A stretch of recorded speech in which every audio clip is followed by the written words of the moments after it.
Buku Atomic Habit bab 3. Bagaimana membangun kebiasaan yang lebih baik dalam 4 langkah sederhana. Pada 1898, seorang psikolog bernama Edward Thorndike menyelenggarakan eksperimen yang akan menjadi dasar untuk pemahaman kita atas bagaimana kebiasaan terbentuk dan aturan-aturan yang membimbing perilaku kita. Thorndike tertarik mempelajari perilaku satwa dan mulai dengan meneliti kucing. Ia menempatkan kucing dalam alat yang dikenal sebagai kotak teka-teki. Kotak itu dirancang sedemikian sehingga kucing dapat keluar melalui pintu menggunakan beberapa aksi sederhana, misalnya menarik simpul, menekan tuas, atau naik ke anjungan. Sebagai contoh, satu kotak dilengkapi tuas yang ketika ditekan akan membuka pintu di bagian samping kotak. Begitu pintu terbuka, kucing dapat keluar dan disambut dengan semangkok makanan. Kebanyakan kucing berusaha keluar secepat mungkin begitu dimasukkan ke kotak. Mereka mengendus-ngendus ke sudut, mengulurkan kaki ke bukaan, dan mencakar benda-benda yang longgar. Setelah eksplorasi selama beberapa menit, kucing-kucing itu akan secara tidak sengaja menekan tuas ajaib. Pintu terbuka dan mereka menggunakannya untuk kabur. Thorndike mengamati perilaku tiap kucing pada sejumlah eksperimen. Awalnya satwa-satwa itu berkeliling kotak secara acak. Namun, segera setelah menekan tuas dan pintu terbuka, proses belajar dimulai. Secara bertahap, tiap kucing belajar mengaitkan aksi menekan tuas dengan imbalan dapat keluar dari kotak dan disambut dengan makanan. Setelah 20-30 kali eksperimen, perilaku ini menjadi otomatis dan menjadi kebiasaan sehingga kucing dapat kabur dalam hitungan detik. Sebagai contoh, catatan Thorndike berbunyi, kucing 12 memerlukan waktu sebanyak berikut untuk berhasil: 160 detik, 30 detik, 90 detik, 60, 15, 28, 30, 22, 11, 15, 20, 12, 10, 14, 10, 8, 8, 5, 10, 8, 6, 6, 7. Selama 3 eksperimen pertama, kucing lolos dalam waktu rata-rata 1,5 menit. Selama 3 eksperimen terakhir, kucing berhasil lolos rata-rata dalam 6,3 detik. Dengan latihan, tiap kucing melakukan makin sedikit kesalahan dan aksi mereka menjadi makin cepat serta otomatis. Alih-alih mengulang kesalahan yang sama, kucing mulai langsung menuju solusi. Dari kajian-kajiannya, Thorndike menjelaskan proses belajar dengan mengatakan, perilaku-perilaku yang disusul dengan akibat-akibat yang memuaskan cenderung berulang, dan perilaku-perilaku yang disusul dengan akibat-akibat yang tidak menyenangkan lebih kecil kemungkinannya untuk diulang. Karyanya menyediakan titik awal yang sangat bagus untuk membahas bagaimana kebiasaan terbentuk dalam kehidupan kita sendiri. Karyanya juga menyediakan jawaban bagi beberapa pertanyaan mendasar seperti apa yang disebut kebiasaan dan mengapa otak repot-repot membangun semua ini. Mengapa otak membangun kebiasaan? Kebiasaan adalah perilaku yang telah diulang dengan frekuensi cukup untuk menjadi otomatis. Proses pembentukan kebiasaan dimulai dengan upaya coba-coba. Setiap kali Anda menjumpai situasi baru dalam hidup, otak Anda harus membuat keputusan. Bagaimana saya menanggapinya? Pertama kali menghadapi suatu masalah, Anda tidak yakin bagaimana memecahkannya. Seperti kucing Thorndike yang hanya mencoba-coba untuk melihat apakah suatu upaya berhasil. Aktivitas neurologis dalam otak menjadi tinggi selama periode ini. Anda dengan cermat menganalisis situasi dan membuat keputusan-keputusan sadar tentang apa yang akan dikerjakan. Anda mengumpulkan informasi sebanyak-banyaknya dan berusaha memahami semuanya. Otak sibuk mempelajari rangkaian aksi yang paling efektif. Terkadang, seperti kucing yang menekan tuas, Anda tidak sengaja menemukan solusi. Anda merasa cemas dan Anda mendapati bahwa olahraga lari membuat Anda lebih tenang. Misalnya Anda kelelahan setelah bekerja seharian dan mendapati bahwa bermain video game membuat Anda santai. Anda bereksplorasi dan terus bereksplorasi. Lalu, boom, imbalannya datang. Setelah menemukan imbalan yang tak terduga, kali berikutnya Anda mengubah strategi. Otak Anda langsung mulai membuat katalog tentang peristiwa-peristiwa yang mendahului imbalan itu. Tunggu sebentar, rasanya itu bagus. Apa yang kukerjakan sebelum itu? Ini lingkaran umpan balik atau feedback loop di balik semua perilaku manusia. Mencoba, gagal, belajar. Mencoba cara lain, melalui latihan, gerakan-gerakan yang tidak berguna, pelan-pelan hilang dan aksi-aksi yang berguna mengalami penguatan. Begitulah kebiasaan terbentuk.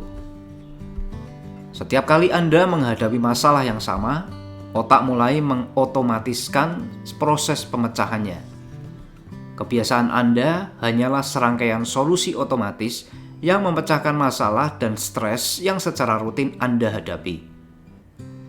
Sebagaimana ditulis oleh pakar ilmu perilaku Jason Hriha, kebiasaan pada dasarnya adalah solusi yang dapat diandalkan untuk masalah-masalah yang berulang di sekitar Anda. Ketika kebiasaan terbentuk, tingkat aktivitas dalam otak berkurang.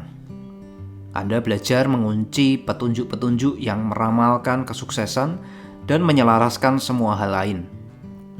Ketika situasi serupa muncul di kemudian hari, Anda tahu dengan pasti apa yang harus dicari. Tak perlu lagi menganalisis situasi dari segala sudut. Otak Anda langsung melompat ke proses coba-coba dan menciptakan aturan mental. Kalau begini, solusinya begitu. Uraian-uraian kognitif ini dapat diikuti secara otomatis setiap kali ada situasi yang sesuai. Sekarang, setiap kali merasa stres, Anda langsung tahu apa yang harus diperbuat. Begitu pulang dari tempat kerja, Anda langsung mengambil alat kontrol video game.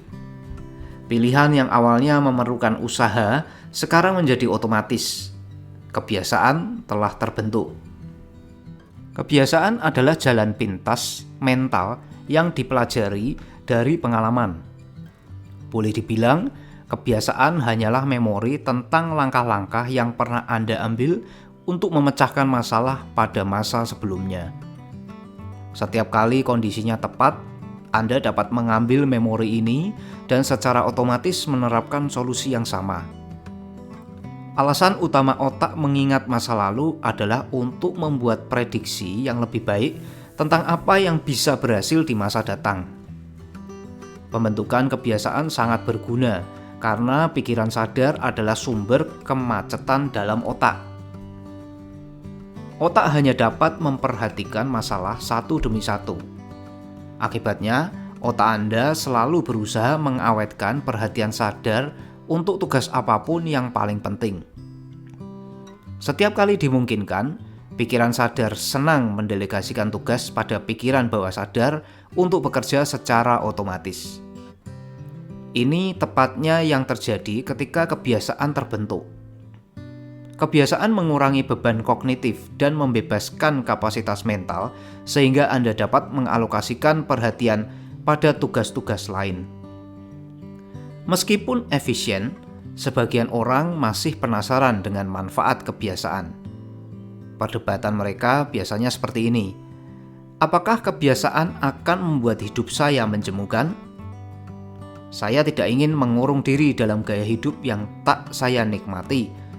Tidakkah rutinitas yang terlalu banyak akan merenggut gelora dan spontanitas dalam hidup? Hampir tidak sama sekali.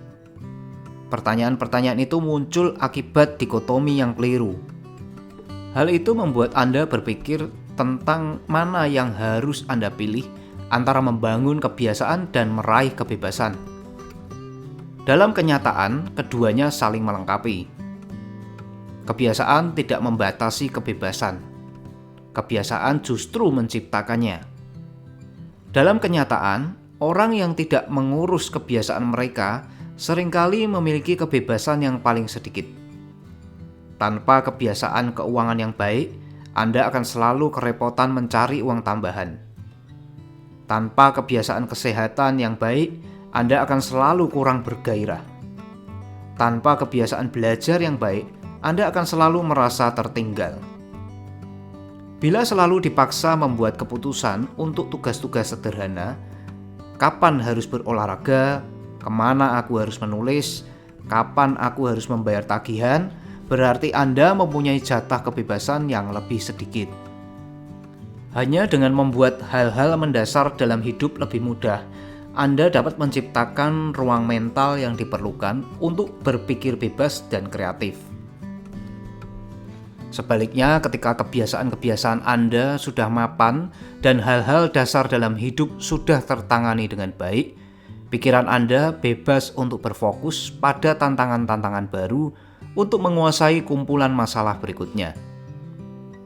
Membangun kebiasaan pada masa sekarang memungkinkan Anda melakukan lebih banyak hal yang Anda inginkan di masa mendatang. Pengetahuan tentang cara kerja kebiasaan. Proses membangun kebiasaan dapat dibagi menjadi 4 langkah sederhana. Mendapatkan petunjuk atau cue, menumbuhkan gairah atau craving, menanggapi, respons, dan menikmati hasil atau reward. Menguraikan sesuatu ke dalam komponen-komponen mendasar ini dapat memudahkan kita memahami apa kebiasaan itu, bagaimana cara kerjanya, dan bagaimana meningkatkannya.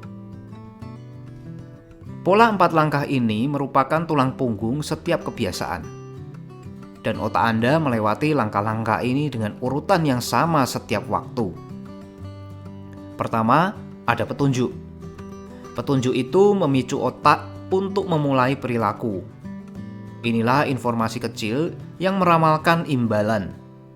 Nenek moyang prasejarah kita memberi perhatian pada petunjuk-petunjuk yang mengisyaratkan lokasi imbalan pokok seperti makanan, air, dan seks. Sekarang kita menghabiskan sebagian besar waktu untuk mencari petunjuk-petunjuk yang meramalkan ganjaran sekunder seperti uang dan kemasyhuran, kekuasaan dan status, pujian dan persetujuan, cinta dan persahabatan, atau perasaan tentang kepuasan pribadi. Tentu saja, pencarian-pencarian ini secara tidak langsung juga meningkatkan peluang kita untuk bertahan hidup dan bereproduksi yang menjadi motif lebih dalam di balik segala sesuatu yang kita lakukan. Pikiran Anda terus menganalisis situasi Anda, baik internal maupun eksternal, untuk mendapatkan petunjuk tentang letak suatu ganjaran. Karena petunjuk itu merupakan indikator pertama yang dekat dengan ganjaran, wajar kalau hal ini membangkitkan gairah. Gairah adalah tahap kedua, dan gairah atau nafsu menjadi kekuatan penggerak di balik setiap kebiasaan. Tanpa motivasi atau nafsu di tingkat tertentu, tanpa gairah untuk berubah, kita tidak memiliki alasan untuk beraksi. Yang Anda gairahkan bukan kebiasaan itu sendiri, melainkan perubahan situasi yang diberikannya. Anda tidak ingin merokok karena rokok itu. Anda ingin sekali mendapatkan rasa lega yang diberikannya.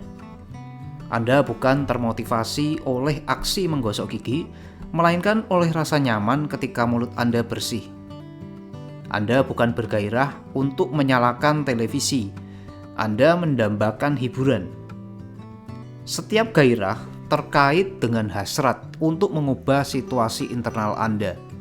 Ini poin penting yang akan kita bahas lebih lanjut. Gairah pada orang yang satu berbeda dari gairah pada orang lain. Menurut teori, Suatu informasi dapat memicu gairah, tapi dalam prakteknya orang tidak termotivasi oleh petunjuk yang sama. Bagi seorang penjudi, bunyi mesin togel dapat menjadi pemicu kuat yang menyulut gelombang nafsu yang luar biasa. Bagi orang yang jarang berjudi, lagu dan bunyi khas kasino hanya semacam bunyi bising di latar belakang. Petunjuk tidak bermakna sampai orang berhasil menafsirkannya.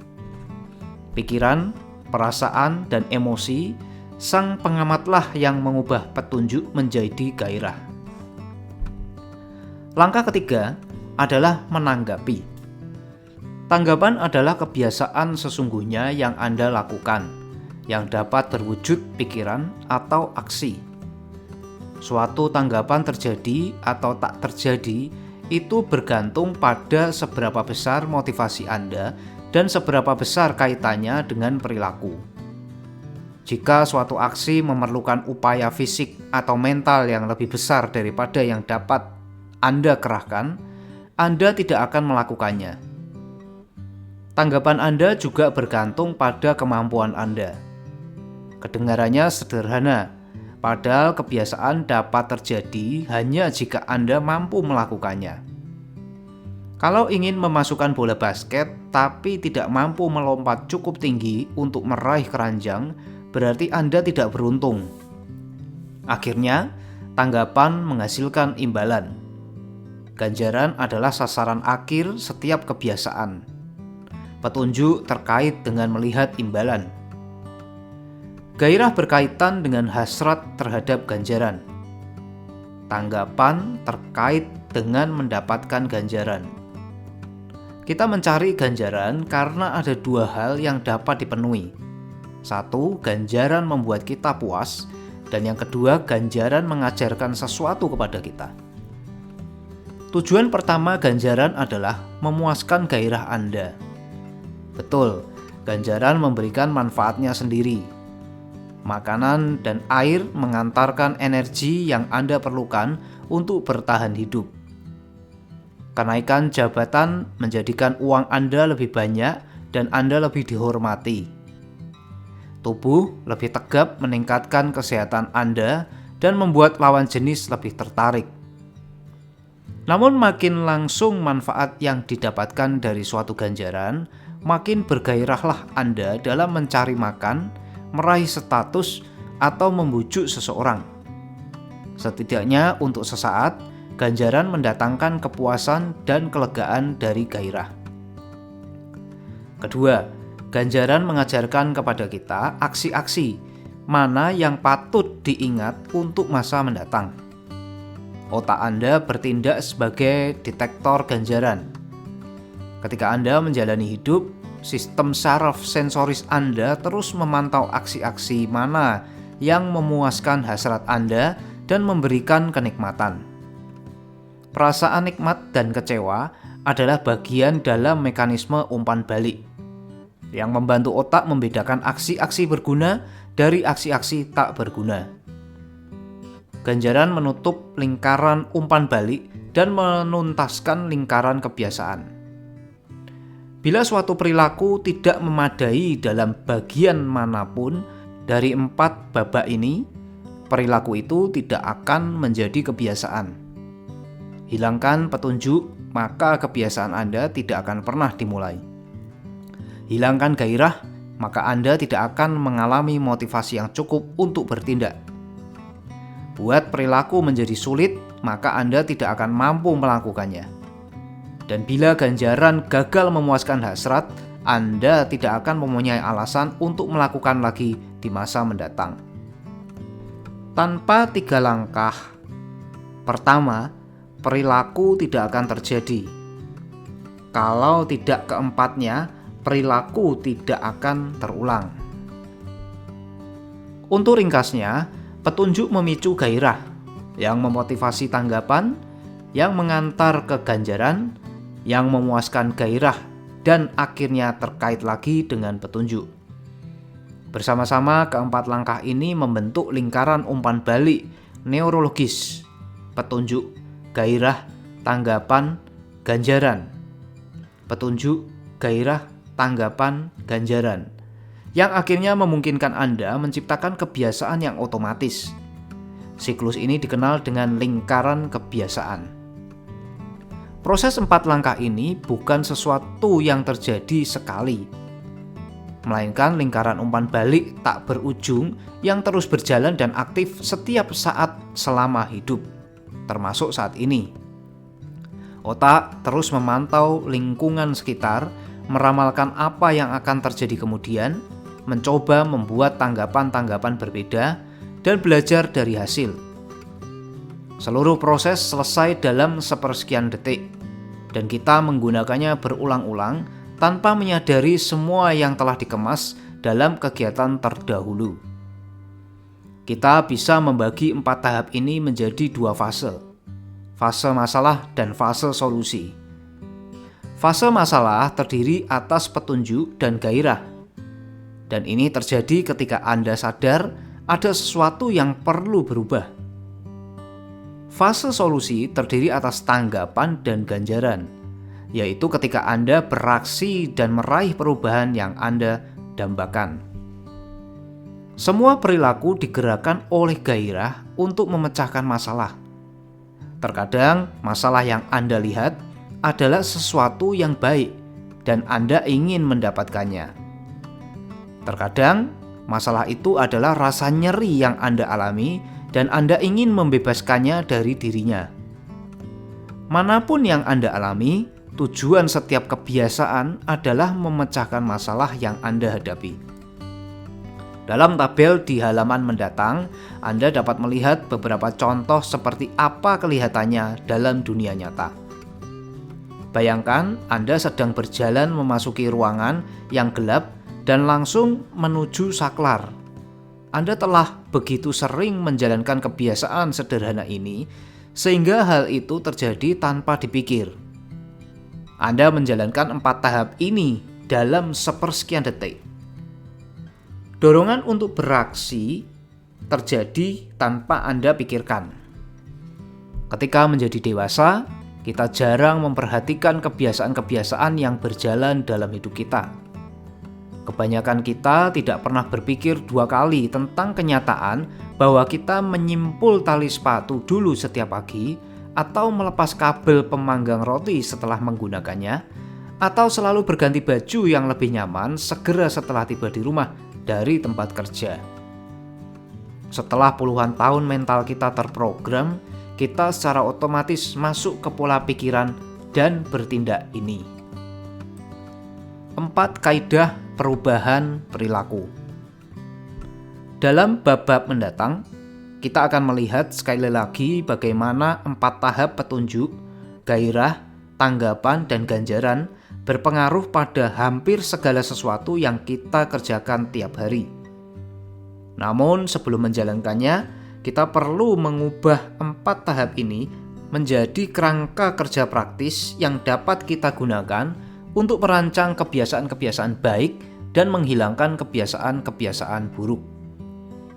Saya menyebut kerangka kerja ini 4 kaidah perubahan perilaku, dan menyediakan seperangkat aturan sederhana untuk menciptakan kebiasaan-kebiasaan baik dan membongkar kebiasaan-kebiasaan buruk. Anda dapat memandang tiap hukum sebagai tuas yang mempengaruhi perilaku manusia. Ketika tuas-tuas itu berada di posisi yang tepat, menciptakan kebiasaan baik menjadi mudah. Ketika tuas-tuas ini berada di posisi yang keliru, upaya yang sama hampir mustahil. Ketika tuas-tuas itu berada di posisi yang keliru, upaya itu hampir tidak mungkin. Akan tidak bertanggung jawab kalau saya mengaku bahwa 4 kaidah ini adalah kerangka kerja yang lengkap untuk mengubah perilaku manusia manapun. Tapi menurut saya, keduanya hampir sama. Seperti akan segera Anda lihat, 4 kaidah perubahan perilaku berlaku untuk hampir setiap bidang. Dari olahraga sampai politik, sastra sampai kedokteran, komedi sampai manajemen. Hukum-hukum ini dapat digunakan tak peduli tantangan apa yang sedang Anda hadapi. Kita tidak memerlukan strategi yang betul-betul berbeda untuk setiap kebiasaan. Setiap kali ingin mengubah perilaku, Anda cukup bertanya pada diri sendiri. Pertama, bagaimana saya dapat menjadikannya terlihat? Kedua, bagaimana saya dapat menjadikannya menarik? Ketiga, bagaimana saya dapat menjadikannya mudah? Keempat, bagaimana saya dapat menjadikannya memuaskan? Kalau Anda pernah penasaran, mengapa saya tidak melakukan apa yang sudah saya rencanakan? Mengapa saya tidak menurunkan berat badan atau berhenti merokok atau menabung untuk pensiun atau memulai bisnis sampingan itu? Mengapa saya mengatakan sesuatu yang penting tapi terkesan tidak pernah menyediakan waktu untuk itu? Jawaban untuk pertanyaan itu dapat ditemukan entah di mana dalam 4 kaidah ini. Kunci untuk menciptakan kebiasaan-kebiasaan baik dan membongkar kebiasaan-kebiasaan buruk adalah memahami hukum-hukum dasar ini serta cara mengubahnya sesuai spesifikasi Anda. Setiap sasaran dipastikan gagal kalau berlawanan dengan unsur-unsur alami manusia. Kebiasaan Anda dibentuk oleh sistem-sistem dalam hidup Anda. Dalam bab-bab mendatang, kita akan membahas satu demi satu hukum ini dan menunjukkan bagaimana Anda dapat menggunakannya untuk menciptakan sistem tempat kebiasaan-kebiasaan baik muncul secara alami dan kebiasaan-kebiasaan buruk pelan-pelan menghilang. Ringkasan bab. Kebiasaan adalah perilaku yang telah diulang cukup sering sampai menjadi otomatis. Tujuan akhir kebiasaan adalah memecahkan masalah-masalah dalam hidup dengan energi dan upaya sekecil mungkin. Kebiasaan apapun dapat diuraikan menjadi lingkaran umpan balik yang meliputi 4 langkah, yaitu petunjuk, gairah, tanggapan, dan ganjaran.